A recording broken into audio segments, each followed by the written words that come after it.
¿Cuántas veces a la hora de querer compartir del amor de Dios te has encontrado con personas difíciles? La lección del día de hoy nos habla justamente sobre eso. El título es Lidiar con personas difíciles. Gracias por estar con nosotros.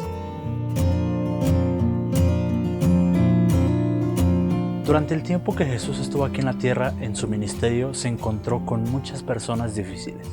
Muchos cuestionaron lo que él hacía, lo que él decía y cómo lo hacía. Él traía una forma diferente de adorar a Dios, muy diferente a como estaban acostumbrados en aquellos tiempos. Muchos de ellos se guiaban por tradiciones solamente y no por una transformación genuina. Jesús empezó a mostrar que adorar a Dios era algo que venía del corazón. Y él empezó a demostrar que no había ninguna persona que, por más mala que fuera, no pudiera ser alcanzada por la gracia. Como dice la lección, veía en cada persona el reflejo de la gloria de la creación divina. Él veía lo que podían llegar a ser, no lo que eran en ese momento. Y aunque las personas eran difíciles, él buscaba la manera de poder acercarse a ellos y demostrar que el amor de Dios realmente puede cambiar a las personas. ¿Te has encontrado con alguna persona así? ¿Alguna persona que tal vez cuestione lo que estás diciendo de una manera muy dura? ¿Alguien que con su personalidad incluso haga ataques contra ti? Vamos a leer lo que dice Mateo 4, 18 y 19. Mientras Jesús caminaba junto al mar de Galilea, Jesús vio a dos hermanos. Uno era Simón, llamado Pedro, y el otro Andrés. Estaban echando la red al lago, pues eran pescadores.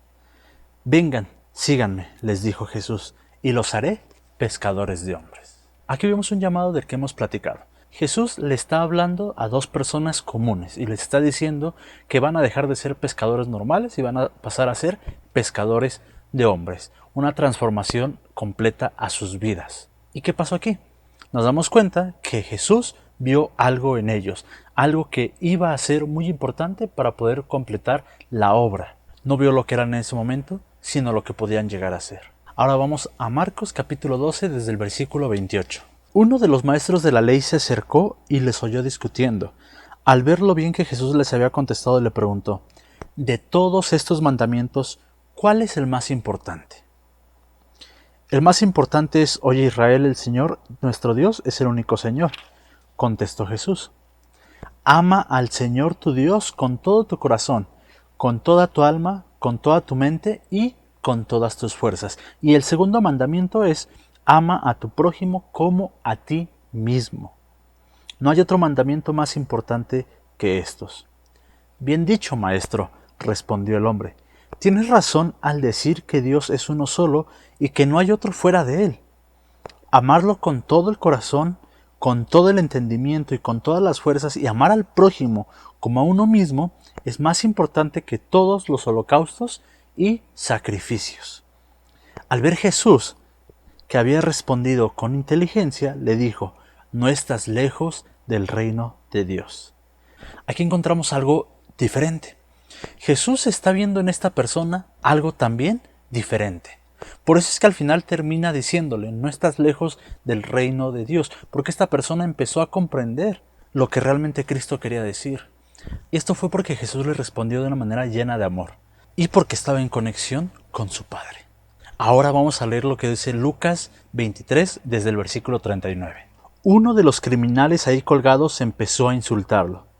¿No eres tú el Cristo? Sálvate a ti mismo y luego a nosotros. Pero el otro criminal le reprendió: ¿ni siquiera temor de Dios tienes, aunque sufres la misma condena? En nuestro caso el castigo es justo, pues sufrimos lo que merecemos por nuestros delitos. En cambio, no ha hecho nada malo. Luego dijo: Jesús, acuérdate de mí cuando vengas en tu reino.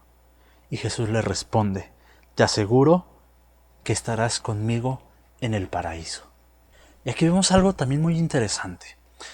Una persona que había tenido muchos delitos en su vida se da cuenta al lado de quién está y decide arrepentirse en ese momento. Jesús le da la oportunidad, pero sabemos que la oportunidad era para todos, y claro, la oportunidad también estaba para el otro ladrón. Pero lo interesante de esto es cómo Jesús aborda cada una de las situaciones. Pero para poder abordar las situaciones de esta manera, primero necesitas una comunión directa con Dios. Pero también necesitas empezar a ver a la gente diferente, como Jesús la ve. La lección dice que Jesús veía posibles candidatos para el reino de Dios. Pero imagínate que Jesús no hubiera visto a las personas así. ¿Dónde estaría Pedro? ¿Qué habría pasado con ese ladrón? ¿Quién hubiera abierto los ojos de este maestro de la ley? La lección dice que esto también tiene que ver con escuchar las necesidades de las personas que nos rodean. Y nos dice que necesitamos pedirle a Dios que nos haga sensible al llamado del Espíritu Santo, a que el Espíritu Santo nos guíe para hacer lo correcto y para ver a las personas de la manera correcta. Y voy a leer lo que dice la lección. Pídele a Dios un ojo que vea, un corazón sensible que escuche y una voluntad de compartir al Cristo que conoces y amas con los demás, y estarás en camino a un viaje emocionante toda la vida. Así que el día de hoy es importante que nosotros le pidamos a Dios que nos haga sensibles ante el Espíritu Santo, para que sí empecemos a ver a estas personas como Jesús las ve. Te esperamos el día de mañana y que Dios te bendiga.